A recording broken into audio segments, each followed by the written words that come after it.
Assalamualaikum warahmatullahi wabarakatuh. Assalatu wassalamu ala rasulillah sayyidina wa maulana Muhammad sallallahu alaihi wasallam wa ala alihi wa ashabihi ajma'in, amma ba'du. Baik teman-teman, jumpa lagi bersama Bang Andi ya, tentunya saya di channel Kang Sunandi. Teman-teman, saya doakan mudah-mudahan teman-teman hari ini jauh bertambah bangkit, jauh bertambah semangat, jauh bertambah pulih dan semakin sehat, semakin hari semakin jauh membaik teman-teman. Baik teman-teman, itu doa saya buat kalian agar kalian itu senantiasa bisa lebih bangkit, lebih semangat lagi, dan kamu harus pergi daripada zona anxiety psychosomatic disorder teman-teman. Nah, untuk tema kali ini teman-teman, untuk tema ini bagaimana tutorial caranya agar kita sembuh daripada anxiety disorder, bagaimana sedikitnya ataupun banyaknya kita bisa lepas daripada zona anxiety psychosomatic disorder teman-teman. Begini teman-teman, agar kita bisa lebih semangat lagi teman-teman ya, kita harus menggebu-gebu nih teman-teman. Kita harus lebih fresh lagi karena kita harus pergi daripada zona anxiety psychosomatic disorder ini. Kita benar-benar harus bisa pergi daripada titik jenuh, titik zona yang selama ini kita berpikir tentang sensasi, takut, khawatir, cemas yang berlebih. Nah, untuk itu teman-teman, semuanya ada kaitannya agar kita bisa pergi daripada zona anxiety disorder. Cara mengatasinya agar kita bisa pergi, agar kita bisa bangkit daripada zona anxiety disorder. Nah, teman-teman, tonton terus video-video saya, jangan di-skip, jangan di-skip, tonton sampai habis agar kalian juga bisa paham dan bisa mengatasi ketika seumpama kita menghadapi sensasi yang datang, ke trigger yang muncul gitu. Kalian bisa dan mudah untuk menanganinya teman-teman. Jangan di-skip, dan yang baru bergabung di channel saya teman-teman, jangan lupa teman-teman yang belum subscribe terlebih dahulu, karena buat saya pribadi itu subscribe lah sangat penting teman-teman buat saya. Karena apa? Agar video-video saya itu bisa berkembang dengan baik. Kalau sudah berkembang dengan baik, tentunya saja itu bisa menambah semangat saya untuk terus selalu bikin video-video seputaran gangguan asam lambung, anxiety psychosomatic disorder teman-teman. Jangan lupa juga share, like, dan komennya juga teman-teman ya. Terus jangan lupa juga tombol notifikasinya, gambar lonceng itu, agar kalian bisa tidak ketinggalan video-video terbaru dari saya teman-teman. Nah itu teman-teman, sekali lagi teman-teman, saya berbicara tentang seputaran gangguan asam lambung, anxiety psychosomatic disorder. Sekali lagi teman-teman, saya ini bukan ahli herbal, saya juga bukan ahli obat, apalagi dokter, bukan teman-teman. Jangan salah, saya bukan dokter di sini.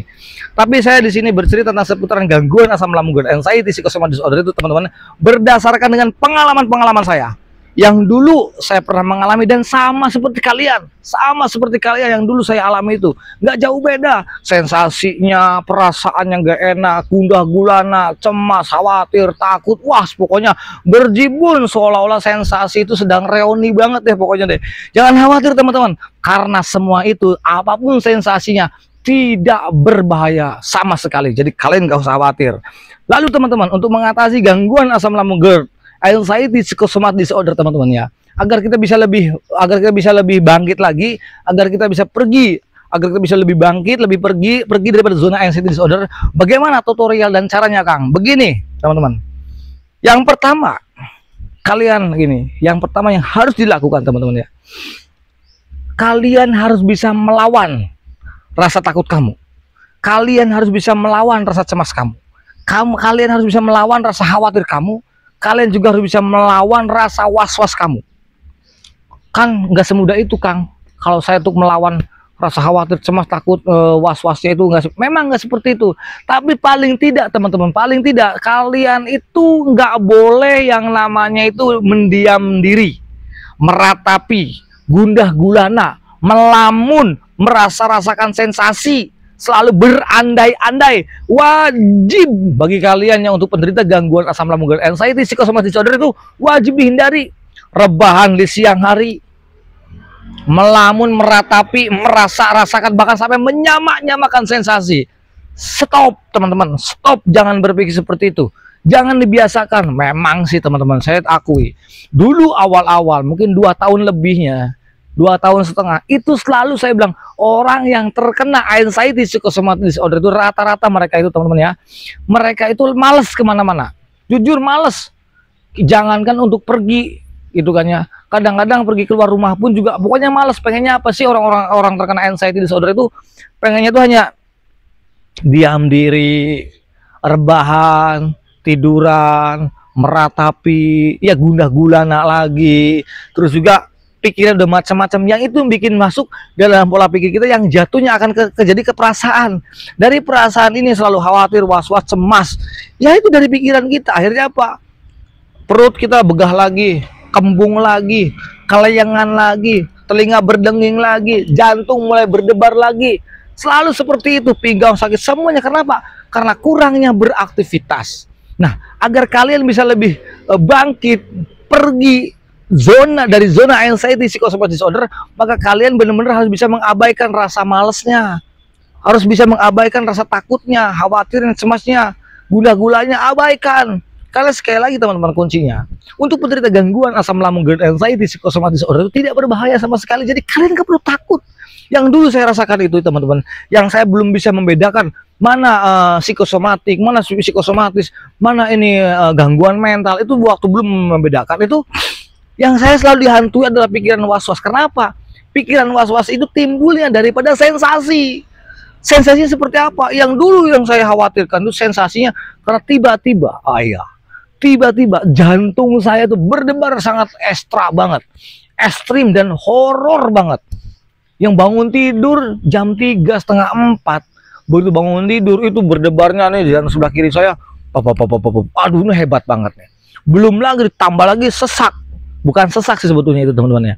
Itu yang saya rasakan itu kayak napas kayak berat. Dirasa-rasa kok kayak napas kok makin lama kayak makin berat, makin gak enak. Ini kenapa ini? Wah, takutnya di pikiran kita pada waktu itu, wah gue mati nih, gue mati nih. Belum digabung-gabungkan dengan orang-orang yang dadakan, selalu terisi dengan sampah pikiran-pikiran nggak bener. Nah, semakin kita ikutin rasa takutnya, semakin kita ikutin rasa khawatirnya, itu teman-teman kita semakin banyak sensasi. Nanti di situ sensasi akan lebih senang, dia reoni teman-teman. Kayak semacam kayak sesaknya nambah-nambah, jantung berdebarnya iya, was-wasnya juga tambah-tambah, belum lagi nanti tremor, nah, belum lagi nanti tangan sama kaki pasti dingin gitu. Belum lagi nanti kelayangan. Begitu kelayangan nanti ulu hati mengganjal, terus nelen yang gue nggak bisa, terus perut selalu begah terus, belum yang lain-lain. Wah, pokoknya berjibun. Cuman satu, dari mana pusatnya derita anxiety psychosomatic disorder itu? Daripada pikiran teman-teman. Jadi tutorialnya kita diprogram teman-teman, diprogram. Malam itu kalian diusahakan harus tidur dengan maksimal mungkin. Jam 10 paling malam kalian sudah tidur. Diprogram kalau bisa untuk membantu masa pemulihan. Dan itu sangat luar biasa teman-teman. Diprogram, walaupun teman-temannya mungkin sehari 2 hari mungkin nggak bisa, oke lah. Nanti setelah 5 hari kalian pasti bisa teman-teman. Kalian pasti bisa. Loh, gimana caranya Kang? Kamu diprogram, diusahakan kamu begitu jam 10 pegang apa, jangan pegang handphone, diem. Pokoknya bisa nggak bisa kamu tidurin dulu deh. Bisa nggak bisa kamu tidurin dulu. Nanti sebangunnya setelah bangun pagi, kalau bisa teman-teman ya. Kalau dulu saya itu memaksakan diri, walaupun saya itu takut air pada waktu dulu itu. Saya diusahakan bangun tidur mandi pakai air dingin. Pada waktu itu nggak langsung air dingin, saya air hangat dulu, adaptasi. Karena itu bagus teman-teman. Setelah bangun tidur saya mandi, sholat subuh beres. Nanti habis sholat pokoknya sekiranya jam 6 selesai sarapan, jam 6 sarapan terlebih dahulu saya waktu itu. Terus saya berangkat namanya olahraga pagi dari jam 6:30 sampai jam 7 awal pertama teman-teman. Itu nggak sampai, hanya 15 menit baru sampai. Pertama kali yang saya lakukan itu olahraga pertama kali setelah saya terkena anxiety disorder. Begitu sampai ke tempat olahraga itu kaki baru mudun satu dari mobil, baru mudun satu kaki, itu langsung pulang lagi. Lucu, baru sampai teman-teman, kaki baru keluar satu, itu langsung muntah pulang lagi. Besoknya lagi saya coba lagi, turun saya diam jalan sebentar, pulang. Terus aja bertambah lagi. Besoknya lagi sampai saya bisa melakukan aktivitas walaupun 10 menit, pulang lagi. Besoknya lagi 15 menit, besoknya lagi 20 menit, terus sampai target itu 7.000 sama 10.000 langkah. Itu yang saya lakukan seperti itu. Walaupun ya memang teman-teman yang nggak mudah ya, karena orang-orang terkena anxiety, jangankan kita olahraga, kalian nih mau pergi aja harus mikir. Itu orang-orang anxiety. Nah, ini adalah penentuan buat kalian. Kalau kalian mau sembuh daripada zona anxiety disorder, maka kalian ketika kita mau pergi nih, orang biasanya nih identiknya nih orang-orang terkena anxiety psychosomatic disorder, kita mau pergi nih besok mau olahraga. Hari ini beberapa jam kemudian kita mau berangkat. Yang orang yang punya anxiety dia pasti mikir, waduh, nanti di jalan gimana ya, nanti jalan gue kumat nggak ya, terus nanti kena tahu kenapa ya, nanti rumah sakit di mana ya, jauh nggak sama rumah sakit, nanti ada yang nolongin nggak ya. Waduh, pikirannya udah zemama mambra, selalu kemana-mana.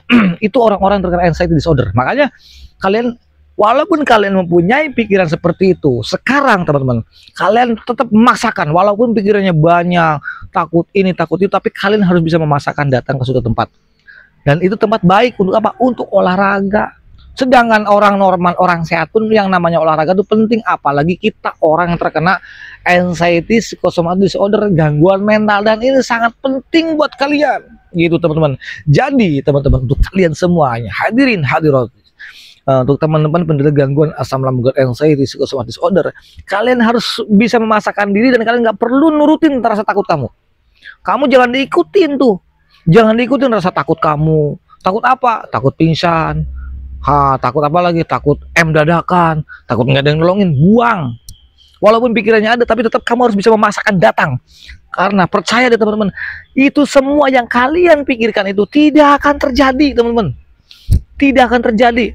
Jadi kalau bahasa pribadi, dulu tuh waktu saya sakit pun ya, takutnya ada, khawatirnya ada. Tapi saya berusaha di situ. Kenapa? Ternyata 99,9% tidak akan pernah terjadi.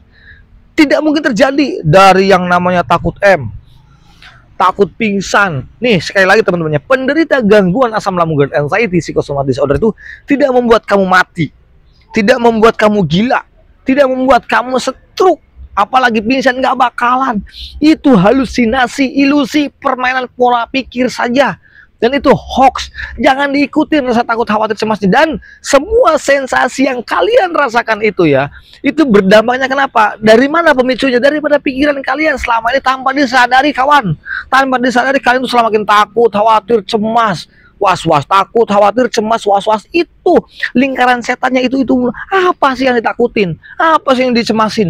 Apa sih yang dibikin was-was? Karena orang-orang yang terkena gangguan asam lambung, anxiety, psychosomatic disorder itu rata-rata ya orang-orang seperti itu. Ya kayak kita mantan nih, itu dikatakan takutnya hanya takut penyakit berat, takut penyakit kronis. Ujung-ujungnya apa? Takut karena dia dirinya tuh belum siap gitu, takut. Jadi selalu ketika ada sensasi muncul selalu dikait-kaitin, aduh jangan-jangan gue penyakit ini, jantung berdebar langsung dikaitkan, jangan-jangan gue jantungnya. Emang kenapa jantung lu? Itu nggak apa-apa. Saya pun bolak-balik EKG, setiap saya ke rumah sakit, setiap saya kumat ke EGD, pasti yang namanya EKG itu saya diwajibkan. Karena jantung saya berdebar. Apa menurut EKG? Semua bolak-balik dokter. Treadmill saya lakukan, cek jantung, normal. Tapi rasanya beda banget. Udah sakitnya iya, berdebarnya juga dahsyat. Dokternya malah ketawa aja. Kenapa? Mas, kalau bisa, Mas itu pikirannya dikontrol deh. Emosinya dirilis deh, kata dokter. Hubungannya apa dok? Saya bilang gitu, hubungannya apa? Ini jantung saya lagi sakit, dada saya, jantung saya lagi berdebar, terus ulu hati mengganjal, terus piar-piaran, les-lesan, ih dahsyat banget. Malah dokter senyum-senyum aja. Gimana kalau Anda setuju saya kirim ke ke psikiater? Loh, psikiater bukannya orang, apa hubungannya? Saya bilang gitu ya. Dia kan di sana itu kan bahasanya tempat-tempat orang, mohon maaf teman-teman, orang-orang dikatakan yang gangguan jiwa. Saya bilang gitu ya, kenapa saya harus digiring? Udah Pak, nanti turutin aja dulu. Wah, saya tetap ada penolakan. Awal pertama saya menolak. Kenapa? Karena saya nggak percaya, masa gangguan mental, gangguan psikis bisa sedahsyat ini sensasinya sampai ngomong, Anda itu nggak pernah merasakan apa yang saya rasakan dok. Saya bilang, pikir saya dokternya kurang bagus, pikir saya rumah sakitnya kurang besar, kurang elit, sampai terus saya sering traveling dokter, traveling rumah sakit lah. Kalau kelasnya klinik puskesmasnya enggak, saya lirik rumah sakit besar teman-teman. Nyatanya ya sama hasilnya, asam lambung diponis sama dokter anxiety disorder. Wah, di situ teman-teman baru saya bilang sadar. Nah begitu, karena saya nggak bisa minum obat, makanya bilang saya sembuh tanpa obat, tanpa herbal. Dan kalian pun bisa teman-teman, kalian bisa sembuh tanpa obat, tanpa herbal, asalkan kalian menerapkan metode-metode dari saya. Terapkan metode-metodenya, seperti bangun pagi, mandi gitu ya, bangun pagi terus mandi, setelah mandi kalian olahraga pagi deh, berjemur kena sinar matahari itu langsung vitamin D-nya tanpa harus minum vitamin D-nya langsung daripada sinar matahari. Itu langsung, makanya orang-orang yang senang olahraga itu walaupun hanya jalan kaki, jangan disepelekan jalan kaki daripada lari-lari, ya kan? Tapi jalan kaki jauh lebih baik, asalkan 7.000 langkah, 5.000 langkah. Awal pertamanya 3.000 langkah deh teman-teman. Gitu kenapa? Fresh, semangat terus. Nggak usah kasih kendor. Terus udah semangat, stamina-nya ada, terus enak aja, happy, seneng. Itu beda gitu. Dulu saya sama seperti kalian, diem, ngurung, senyum tuh nggak bisa, kayak berat banget di mulut. Jangan untuk senyum, makan aja harus mikir. Dulu seperti itu saya tuh. Wah, betapa kesiksaannya itu saya itu. Bayangin teman-teman, saya 2 tahun itu karena saya takut kemana-mana. Jangankan pergi jauh-jauh, saya selama 2 tahun teman-teman, 2 tahun itu tempat tidur, kamar mandi, tempat tidur, kamar mandi, tempat tidur, kamar mandi. Bayangkan 2 tahun ke kemana-mana. Tempat tidur, kamar mandi, ke ruang tamu aja enggak. Di kamar mandi selalu, kalau saya masuk ke kamar mandi, satu takut sama di kamar mandi, saya takut air. Jadi kalau mandi itu pintunya harus dibuka dan keluarga harus nungguin di depan pintu. Kadang-kadang tangan saya dipegangin, saya mandi tangan saya dipegangin dulu, parah banget saya itu. Kalian mungkin nggak percaya, masa orang yang kayak gini kok bisa kena, rambut boleh gondrong, orang yang pentakilan, orang kalau ngomong cepet ya kok kena anxiety. Anxiety itu bisa terkena siapapun dia. Siapapun, apapun jabatannya, pangkatnya, apapun bisa terkena. Jangan dikira kalian yang normal, yang nggak pernah terkena anxiety disorder ya. Jangan ngomong orang anxiety itu kurang iman. Lu kurang aja lu ngomong kayak gitu. Gitu, bukannya kurang iman gitu kan. Bukan, jadi saya nggak setuju seperti itu. Jadi untuk penderita gangguan asam lambung dan anxiety disorder itu teman-teman ya, kalian nggak perlu takut lagi sekarang mah. Apapun, walaupun sensasinya horor, walaupun sensasinya berjibun, walaupun sensasinya menakutkan, kalian nggak perlu khawatir teman-teman, karena ini berita baik. Karena penderita gangguan asam lambung dan anxiety psychosomatic disorder itu tidak berbahaya sama sekali. Jadi kalian sebetulnya harusnya lebih bangkit, lebih semangat. Adanya channel ini, saya berharap agar ini bisa membantu jalan menjadi wasilah agar kalian lebih bangkit, lebih semangat, dan sampai benar-benar pulih total. Itu harapan saya teman-teman. Karena saya pun tanpa obat, tanpa herbal, saya lakukan metodenya, saya menerapkan metodenya selama kurang lebih, saya nggak tahu ya, kayaknya perkiraan antara 3 bulan sampai 4 bulan itu saya sembuh. Gitu. Walaupun pada waktu 3-4 bulan itu masih ada sedikit-sedikit pikiran yang gimana-gimana, setelah melewati setengah tahun itu ya biasa. Dan sampai saat ini 2019 sampai saat ini nggak pernah ketrigger lagi, enggak. Sensasi masih ada enggak, biasa aja teman-teman. Sampai sekarang ya fine aja. Nggak gimana enggak. Saya ngemandiin jenazah kadang-kadang seminggu berapa kali, kadang seminggu sekali. Itu mandi jenazah kayak mandiin nggak ngelayat, biasa aja gitu. Awal-awal jangankan lihat jenazah datang, ngedengar innalillahi wa inna ilaihi, waduh, saya langsung masuk ke rumah itu teman-teman, langsung masuk kamar selimutan, diem diri, wah menggigil. Itu semua sensasi berjibun, suara ambulan pun sama, belum lagi suara burung. Aduh teman-teman, kesiksa banget itu, gak enak. Maka kalian itu teman-teman ya, agar kalian bisa lebih cepat, lebih bangkit lagi, agar bisa bangkit daripada zona anxiety psychosomatic disorder ini yang sangat membingungkan. Ini penyakit apa sih? Ini apa sampai datang ke orang pinter udah, datang untung aja nggak datang ke dukun. Di ruqyah ada yang udah masih aja, karena bukan itu solusinya dan obatnya. Dan orang-orang yang terkena anxiety nggak ada obatnya. Kalau kalian cari obat, salah besar teman-teman, salah. Apalagi herbal, mohon maaf, herbal itu bagus, tapi buat anggota tubuh yang lain, tapi bukan untuk anxiety. Anxiety itu beda gitu, cemas, takut, nggak ada obat takut itu, nggak ada gitu. Obat cemas tuh yang ada juga pikiran kamu, adalah obat buat diri kamu sendiri teman-teman. Nah, dengan adanya channel ini, semoga kalian tuh bisa menyesuaikan pikiran. Walaupun pikiran kalian banyak, khawatir, cemasnya, tapi bukan berarti kamu nurutin rasa malas kamu untuk datang ke suatu tempat semacam kayak olahraga pagi. Sebelum olahraga kita sarapan, sebelum sarapan kita bangun tidur, kita mandi terlebih dahulu. Diusahakan teman-teman, karena itu sangat membantu pemulihan kalian. Biar kalian nggak terlalu lama. Bayangkan kita sudah lama memantang makanan sudah, menjaga pola tidur sudah, menjaga begitu sudah dijaga semua. Tapi masih aja nih Kang, ini gimana ya? Karena kalian sendiri nurutin rasa takut kamu, nurutin rasa khawatir kamu, nurutin rasa cemas kamu, nurutin rasa was-was kamu, kamu ikutin rasa malas kamu. Jangan, Kang, saya nggak males, Kang. Emang kenapa nggak males? Kamu kan bilang aja takut. Kalau takut akhirnya diturutin. Lah, gimana mau jalan-jalan, kamu mikir 2 kali karena takut ini masih kelayangan segala. Jangan takut. Kelayangan kamu itu karena kamu lagi perang. Kamu lagi perang melawan ego kamu, sedangkan kamu perasaan takut, tapi dalam hati kamu pengen bangkit tapi takut, pengen bangkit tapi takut. Seperti itu aja, dia perang. Wajar kalau kamu lemes lagi, piar-piaran lagi, kelayangan lagi, napas berat lagi, wajar. Perut gampang begah, wajar, nggak apa-apa. Itu adaptasi, nggak apa-apa teman-teman. Jadi kalian nggak perlu takut, nggak perlu khawatir untuk menderita gangguan asam lambung dan anxiety psikosomatis disorder. Tidak berbahaya apapun dan bagaimanapun itu sensasinya. Jadi kalian jangan pernah mau nurutin rasa takut kamu, rasa khawatir kamu, rasa cemas kamu. Buang semuanya. Kalian pergi, di program dibikin setiap paginya kita olahraga. Terus kenapa itu bagus dan itu bisa membantu untuk kalian mengembalikan hormon bahagia. Karena selama orang-orang terkena anxiety disorder itu menumpuk hormon kortisolnya berantakan. Hormon kortisol itu adalah hormon stres yang membuat kita itu perut begah, perut kembung, sakit, perut bunyi, terus juga apalagi ulu hati begahnya. Semua sensasi yang kalian rasakan itu daripada gangguan apa? Asam lambung yang diakibatkan daripada anxiety psikosomatis disorder.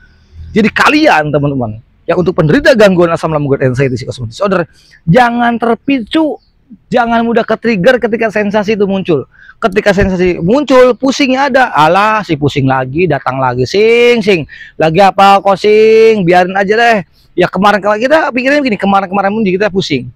Mungkin minggu yang lalu, bulan yang lalu juga pusing, nyatanya aman-aman saja, udah nggak apa-apa, lu nggak apa-apa deh, gua baik-baik. Berikan afirmasi yang positif, gua baik-baik saja, dan gua akan sehat-sehat saja, dan gua pasti kuat. Ayo, gua pasti kuat. Ada pusing, les-lesan, piar-piaran, gak enak. Aduh, lagi ke-trigger, lagi panik. Saya sambil digini-giniin, saya bilang, gua nggak apa-apa. Gua nggak apa-apa. Gua sehat-sehat saja. Ya Allah, gua sehat saja. Tepuk kadang tepuk. Aduh, gua apa-apa, nggak apa-apa. Sehat, gua sehat. Gua kuat. Itu untuk mengembalikan, memberikan afirmasi yang positif. Tarik napas, gitu. Gua nggak apa-apa. Gak apa-apa. Gua baik-baik aja dan gua pasti bisa, dari gua kuat. Lalu digerak-gerakin, jangan diem aja. Semakin kamu diem, semakin terlalu merasakan sensasinya. Kamu gerak-gerakan sampai jalan-jalan di rumah tuh ya. Gua nggak apa-apa, tepuk-tepuk kepalanya, gua nggak apa-apa, gua sehat, gua kuat, gua pasti kuat. Itu untuk mengembalikan kestabilan, untuk membuang rasa takut, khawatir, cemas yang berlebih ketika lagi terkena panic attack. Itu teman-teman. Kenapa? Dan kalian pun juga harus bisa menanamkan metode-metode dari saya. Kenapa? Agar kalian lebih cepat bangkit. Kita mau sampai kapan seperti ini terus kan? Mau sampai kapan kita Lebaran kemarin kita nggak bisa kumpul, sekarang lagi mendekat Lebaran haji, mau sampai kapan kita begini meratapi guna gulana, melamun hanya merasakan sensasi? Udah, stop. Untuk berpikir tentang masa takut, khawatir, cemas, stop. Nggak ada gunanya. Kalian harus bangkit. Kasihan kalian masih muda teman-teman. Lihat orang tua di jalan sana, orang tua di pasar bawa apa dia jualan, umurnya udah 60 sekian. Mereka apa pernah nginget takut mati di jalan, takut pingsan di jalan? Enggak. Lah kita yang masih muda teman-teman, ya Allah, apa-apa harus mikir. Berangkat, orang terkena anxiety, ya Allah saya mau berangkat, mikir takut apa ya, aduh gue takut kena pingsan dadakan, takut nanti kalau nggak ada yang nolongin gimana. Dia orang yang terkena anxiety mikirnya dia terlalu jauh dia kemana-mana mikirnya. Makanya kalian stop. Walaupun kalian punya berpikir normal, kalian punya berpikir seperti itu normal, tapi bukan berarti kamu nurutin rasa takut kamu, bukan berarti kamu nurutin ngikutin rasa khawatir cemas kamu. Jangan abaikan pola pikir negatifnya, kamu pasti bisa dilawan. Jadi kalian teman-teman jangan pernah ngikutin rasa takut kamu. Kalau kalian pengen bisa bangkit daripada zona anxiety psikosomatis disorder, maka kalian jangan pernah ngikutin rasa takut kamu, jangan pernah ngikutin rasa khawatir kamu, rasa cemas kamu, rasa was-was kamu, jangan ikutin. Kamu harus bisa melawan agar kamu bisa bangkit daripada zona anxiety psikosomatis disorder. Karena teman-teman perlu diketahui, untuk penderita gangguan asam lambung dan anxiety disorder itu tidak berbahaya, tidak membuat kamu mati, tidak membuat kamu stroke, tidak bakalan membuat kamu gila, apalagi bisa nggak bakalan. Nggak bakalan. Kamu datang ke tempat-tempat seperti ini, lihat pemandangan, lihat alam, enak banget suasana. Dan suasana untuk penderita gangguan asam lambung GERD anxiety disorder itu gak perlu mahal. Kamu datang ke bukit-bukit, kamu datang ke sawah, kamu keliling komplek, yang penting pikiran tenang, hati senang, tujuannya untuk mengalihkan sensasi, mengalihkan pikiran yang negatifnya. Kamu datang jalan-jalan, lihat pemandangan seperti ini. Ini kan juga lumayan untuk membantu, menjadikan salah satu inspirasi juga buat kita. Oh iya, ternyata kita nih hidup sekali, jangan disia-siain nih, kan gitu teman-teman. Jadi ini penting buat kalian ya, untuk yang punya penderita gangguan asam lambung GERD anxiety psychosomatic disorder itu nggak boleh diam diri di rumah, nggak boleh melamun, nggak boleh meratapi, nggak boleh gundah gulana. Aduh, apalagi kalau senang rebahan, tiduran siang, jangan. Hindari. Kalau banyak bersosialisasi, ya setelah olahraga kamu bersosialisasi, berinteraksi, komunikasi, tujuannya untuk mengalihkan sensasi. Jadi kalian itu teman-temannya, yang penting kalian jangan ngikutin rasa takut, khawatir, cemas, was-was, dan rasa malesnya. Kamu lawan, kamu jangan ikutin. Semakin kamu ikutin, kamu semakin awet. Mau sampai kapan kamu bangun daripada zona anxiety psychosomatic disorder? Itu saja untuk kalian, untuk para penderita gangguan asam lambung GERD anxiety psychosomatic disorder. Jadi nggak perlu takut, nggak perlu khawatir, nggak perlu cemas, nggak perlu was-was lagi ya. Ini kabar baik karena ini tidak membahayakan sama sekali, tidak membuat kamu mati kok. Dan ini bukan penyakit, mohon maaf, gangguan kita. Fokuslah kepada mental kita, pada psikis kita. Fokuslah pada pikiran negatif kita, fokuslah pada pikiran yang positif kita, jangan yang negatif. Bahasanya seperti itu teman-teman. Jadi kita itu berperangnya bukan dengan penyakit, tapi berperang kita itu dengan apa? Dengan mental, dengan pikiran kita. Perbaiki psikisnya, dirilis tuh emosionalnya, emosinya dirilis. Itu agar kalian bisa pergi daripada zona anxiety psychosomatic disorder. Kalau kalian apalagi dengan cara orang yang terkena gangguan asam lambung yang diakibatkan daripada anxiety ya, disorder ya teman-teman, kalian kalau memantang makanan salah besar. Maka kalian itu biar tidak terjadinya malnutrisi, kamu boleh makan apa aja bebas. Yang nggak boleh itu kamu makan yang berlebih, itu saja. Yang berlebih, pedas yang berlebih, makan yang pokoknya apapun yang berlebih itu nggak baik. Kamu boleh, kecuali kalau kamu punya dispepsia fungsional, gastritis, emahnya akut, lambungnya luka, kamu boleh memantang makanan, itu wajib. Tapi yang nggak punya itu, kamu hanya anxiety disorder, asam lambungnya yang diakibatkan daripada anxiety disorder, maka kalian nggak wajib untuk memantang makanan, enggak. Makanya kalian serba takut makan ini, takut apa? Takut darah tinggi, takut kena gula, pokoknya serba takut. Dia salah. Bebaskan pikiran kamu senang, kamu makan apapun boleh dan bebas, dan itu bisa menjadi obat buat kamu. Karena apa? Orang anxiety disorder itu bebas. Maksudnya gini, kalian tuh sehat loh. Kalian jangan memperlakukan badan kamu selayaknya seperti orang sakit, jangan. Kamu berikan afirmasi yang positif, selayaknya kalian itu, gua sehat nih, gua kuat nih, gua bisa nih. Lakukan afirmasi positif, jangan aduh ini apa lagi, kenapa ini, jangan ngeluh seperti itu, buang jauh-jauh. Kenapa? Itu tidak membantu. Tapi kalau selalu memberikan afirmasi yang positif ketika bangun tidurnya, begitu ada sensasi datang, berikan afirmasi, dan itu sangat membantu buat kalian agar kalian bisa bangkit daripada zona anxiety psychosomatic disorder. Begitu teman-teman. Itu saja yang bisa saya sampaikan teman-teman. Mudah-mudahan ini jadi wasilah dan manfaat. Share video-video saya bila mana memang ada manfaat, siapa tahu bisa menolong video-video saya. Jangan lupa juga di follow akun Facebook kami, akun Facebook saya teman-teman, untuk membantu juga, dan bisa di share di sana teman-teman. Itu saja yang bisa saya sampaikan. Alisan makhluk kotoran lisan, saya manusia biasa tanpa salah dan akhlak, jangan mohon maaf nih salah kata. Akhir kalam, assalamualaikum warahmatullahi wabarakatuh. Semangat, salam sehat, dan bangkit terus.